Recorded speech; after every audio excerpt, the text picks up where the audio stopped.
რაც ვიყავით, ის აღარა ვართ.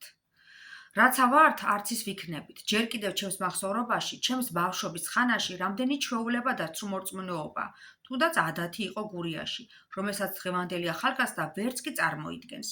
დავიხოცებით ჭაღარა გურულები და ყოველივე სრულ დავიწყებას მიეცემა. მეგან მიზრახე იმის აღდგენა, რაც მახსოვს. წერდა აპოლონ წულაძე თავის წიგნში ეთნოგრაფიული გურია.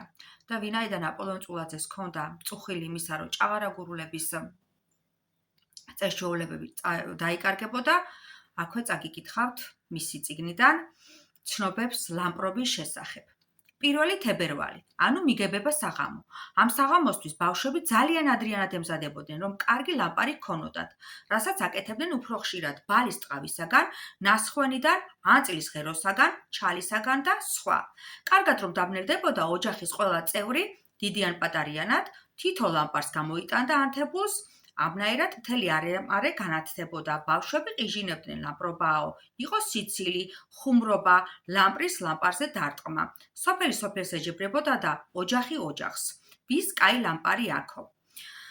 ბაღშამი იმღამეს განსაკუთრებით კარგი კეთდებოდა. მეორე დღეს მირქმას კიდევ კარგი სადილი. ყველა ეკლესიაში მივიდოდა და იქაც წინა დღის ლამპრობის შესახებ ლაპარაკობდნენ. ძველი კაცები გაზაფხულის მაგიერ გალამპრებას ხმარობდნენ. გალამპრობაზე ძროხა წველას იზამსო. ლამპარს კიდევ უძახდნენ ჟინჟღზა ფაკლას. ჟინჟღლივით ლოყები აქო. ფაკლასავით ეინთოვო. ხმარობდნენ ასე ლაპარაკში. ჩემს ბავშვობაშიც ვანთებდით ლამპარს.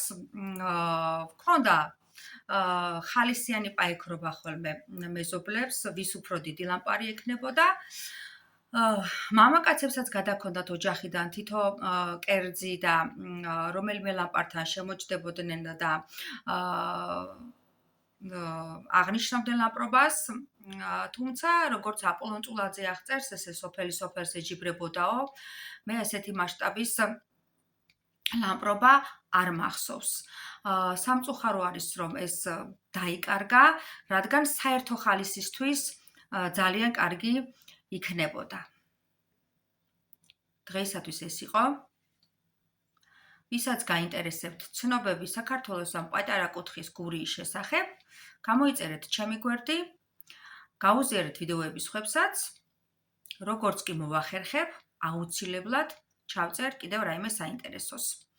მე ვარ თია სიხარულიძე. დროებით დაგემშვიდობებით.